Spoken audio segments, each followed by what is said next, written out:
Prinsesa Airport. Nandito kami sa airport, mga dudong.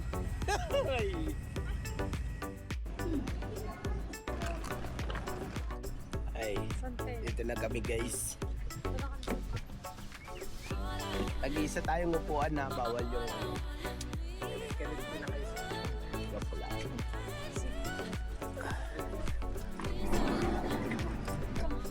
Wala lang, parang masaya mag-isa. Tapos mamaya, Yain na kami pa Port Burton. 3 hours to 3 hours.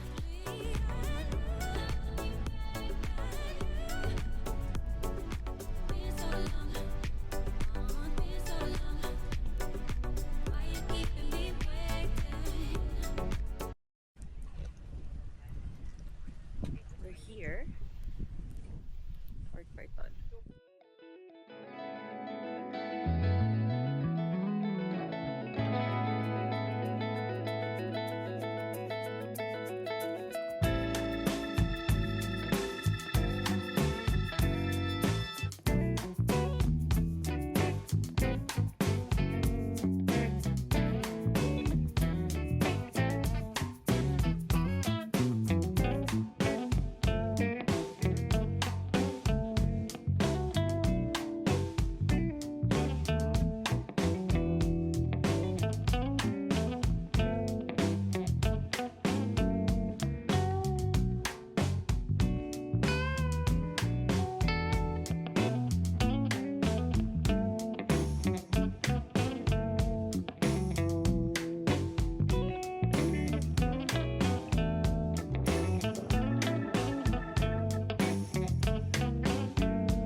Para mag-check-in, Basada.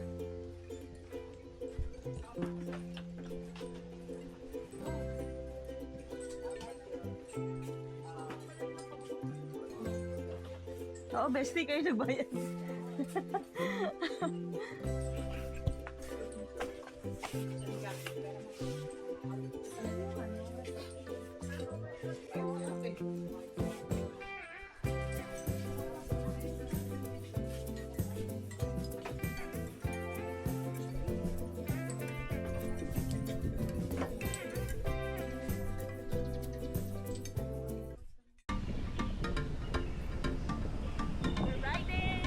Riding in the blow.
we're here sa Long Beach.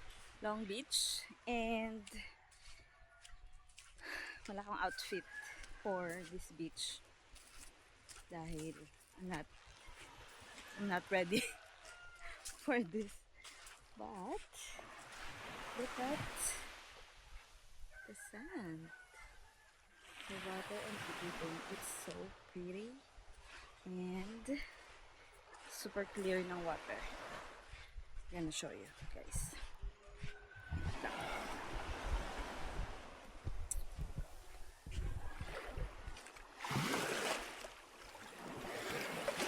And paralalim siya. But it's so malinaw. You know what I mean? Mike. Yeah, boy!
muna for this update.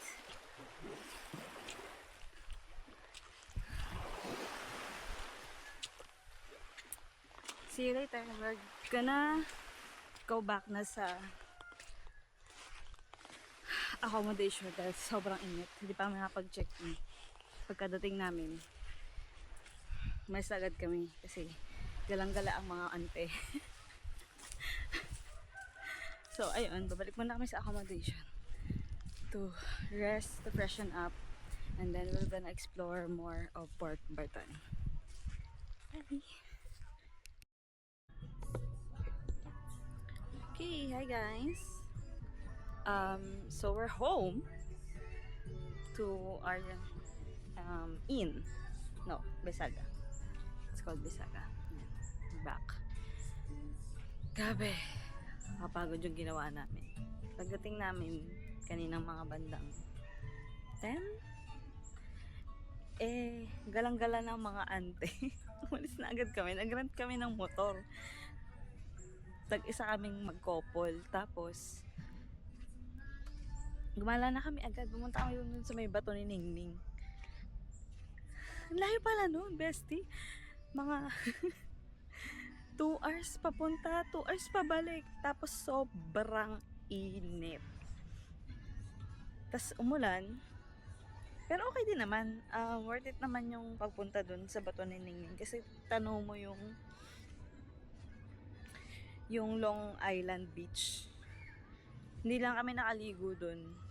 Kasi ang hirap bumiyahe kasi 2 hours pa biyahe namin pabalik. So, hindi na namin nilangoyan. Pero, maganda yung dagat doon, best. Ayun, tapos pagbalik namin, sobrang init. Gusto pa sana namin pumunta sa may Port Gilligans. Kaya lang, wala kaming energy, pagkagaling namin sa airport, hanggang sa ngayon, hindi pa kami nagpapahinga, wala din kaming kain, hindi pa kami nagla-lunch or anything, itlog-itlog lang. Kapit lang kay Lord na makauwi kami. Ayun, so nakauwi naman kami and we're resting na. Yun, so far for our day 1, so good. And tomorrow is gonna be our island hopping. And we'll see how it goes. Hopefully maganda yung panahon para worth it naman yung Medyo naulan lang kanina pero hindi naman ganun ka ulan-ulan. Pero yung tipong pwede ka magkasakit so yung ulan na ganun. Anyway, ayun lang. Salamat sa pagsama sa amin. And hope you enjoy the places we went to. Okay, dito na yung asawa ko. Pinilit niya akong mag-vlog. Sana isama niya to. Ayan na, he's back. Okay. Bye. Bye.